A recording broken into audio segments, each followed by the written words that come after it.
네, 여러분. 그 대통령이 가진 권한 중에 가장 엄청난 권한, 저는 특별 사면이라고 봅니다. 어떤 사람이 그 일생일대에 그 어떤 구렁텅이로 빠져서 교도소에서 가령 몇 년 징역형을 살고 있고 이 사람의 국민권이 모두 박탈이 되고 이런 상황에 처해져 있는데 그 사람을 어느 날 교도소 밖으로 탁 꺼낼 수도 있고 그 사람이 가지고 있는 모든 이 시민권, 우리나라 국민으로서 가질 수 있는 모든 권리, 참정권, 피선거권 이런 거 일시에 그냥 아무것도 없던 것처럼 다 지워서 이렇게 해주는 그 권한이 대통령의 특별 사면입니다. 대통령 특사. 기가 막힌 거죠, 사실은. 어떻게 보면은. 그 당사자 입장에서 본다면. 이제, 그래서 우리 그 역대 정부에서 제일 그 특사가 많이 있었던 때가 이제 광복절 때입니다. 그래서 광복 특사. 이런 말 많이 하고. 또 그 해가 바뀌었을 때, 또는 크리스마스 때, 성탄 특사. 그리고 이제 신년 초에 하면은 신년 특사. 뭐 이런 걸 하지요. 민생 차원에서 이제 일반 사면도 하지만 특정한 사람들을 콕콕 찍어가지고 정치인이면 정치인, 뭐 경제계 사람이면 재계 사람 이렇게. 이번에도 설 연휴 때 설 특사, 신년 특사 뭐 어떻게 불러도 좋습니다만 윤석열 대통령이 김기춘 전 청와대 비서실장, 김관진 안보실장 했던 분들 이런 분들 다 특별 사면 한 겁니다. 이제 그런데 이 드루킹 댓글 조작 사건으로 징역 2년형을 살다가 2022년 말에 복권 없는 사면, 그러니까 교도소에서 밖으로 나오게는 하지만 피선거권은 없는, 이게 이제 복권 없는 사면 이겁니다. 반쪽짜리 특사인 거죠. 그래서 이번에 김경수 민주당 경남도지사 했더니 이 사람 복권되지 않는가 했더니 소식이 없었습니다. 이번 총선에 출마 못합니다. 김경수. 그래서 이제 민주당 쪽에서는 이런 얘기가 나왔죠. 야, 똑같이 댓글 사건에 연루됐는데 김관진은 풀어주면서 김경수는 왜 복권 안 해주냐. 사면도 여야 차별하는 거냐. 이제 그랬는데 중앙일보 최민우 정치부장이 자기 칼럼을 통해서 그 속사정을 이렇게 전하고 있습니다. 여권의 핵심 관계자를 취재를 한 모양입니다. 그 관계자가 이렇게 말하고 있습니다. 대개 정부는 사면에 앞서서 각계의 의견을 듣는다. 이러저러한 이유가 있으니 이번에 누구 좀 사면해 주었으면 좋겠다는 청원을 받는 것이다. 최소한의 의견 수렴 과정이다.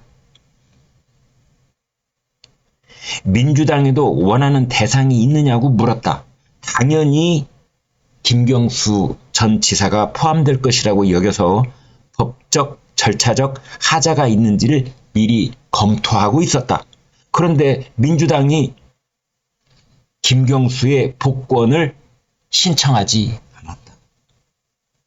그런데 어떻게 생뚱맞게 풀어줄 수가 있느냐? 그렇게 말했다는 겁니다. 반면에 민주당이 요청했던 사람들이 있습니다. 심기준, 박기춘 전 국회의원, 전 갑길, 전 광산구청장. 이런 사람들은 민주당이 요청했기에 전부 다 사면 복권이 됐다. 그런데 김경수에 대해서는 요청이 없었다. 이 핵심 관계자가 이렇게 말합니다. 민주당 요청이 없는데도 김경수를 콕 집어서 복권을 해주면은 민주당 분열을 노린 대통령의 사면권 남용이다. 갈라치기다.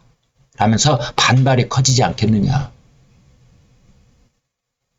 김경수를 풀어주면 이재명은 자신의 가장 강력한 대권 라이벌을 윤석열 대통령이 일부러 풀어줬다 하면서 비난을 할 것이 불을 보듯 뻔한데 그걸 어떻게 풀어주냐. 김경수는 친문 적작, 노무현 적작, 문재인 적작, 문재인 정권 탄생의 1등 공신. 이재명은 문재인 정권 태어났을 때 아무 역할도 없었던 사람. 이렇게 돼 있지 않습니까? 그래서 여기서 분명해 보이는 것은 이재명이 김경수의 복권에 대해서 적극적으로 나서지 않은 것은 맞다. 이재명이 앞장서서 김경수 복권 안 되게 막 막고 다니고 운동하고 로비하고 그랬다고까지는 말 못하겠지만, 그러나 법무부 쪽이라든지 용산 대통령실 쪽에서 민주당에 사면 복권 원하는 사람 있으면 이름 좀 내놔 봐라 했을 때 이재명이 김경수를 빼버린 것이다 라고 볼 수는 있지 않겠느냐라는 겁니다. 김경수를 복권에서 풀어주면 대권 유력 주자로 부상할 가능성이 크다 라고 이재명은 보는 것이지요. 그런가 하면 임종석 문재인 정권 청와대 비서실장, 본인의 지역구였던 서울 중성동갑에 출마를 선언을 하자 친명계가 또 벌떼같이 들고 일어났지 않습니까? 임종석을 맹 공격을 했죠. 친명 원외 조직에 민주당 혁신 행동이 있는데 이렇게 말했습니다. 임종석은 정권 교체의 계기를 제공하고 윤석열 정권 탄생에 기여한 인사다. 개인의 권력 유지가 아니라면 물러서는 것이 맞다. 그러면서 임종석에게 불출마를 종용했습니다.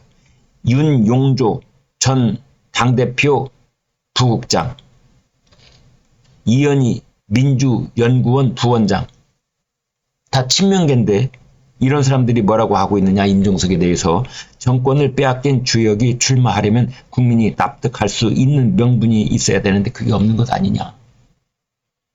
이걸 처음에 촉발시킨 사람은 임혁백 공관위원장입니다. 무려 2차례에 걸쳐서 윤석열 정권 탄생에 기여한 이들의 책임 있는 자세를 강조하기도 했습니다. 이것은 임종석을 겨냥한 말입니다.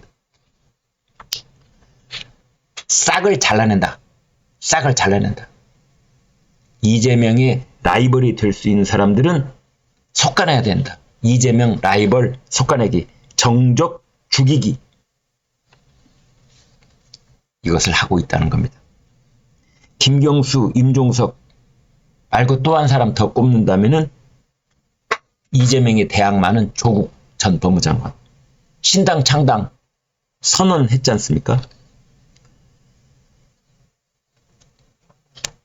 2심에서도 이제 징역형 2년형 선고받기는 했지만 문재인 가서 딱 만나고 그 이튿날 신당 창당 선언한 겁니다. 그런데 이제 조국에 대해서는 조금 기류가 좀 묘하다, 뭐 이런 얘기도 있다고 소개를 하고 있네요. 조국은 유명세만 있지 민주당 내부 세력이 없다. 그래서 크게 그렇게 신경 쓰지는 않는다.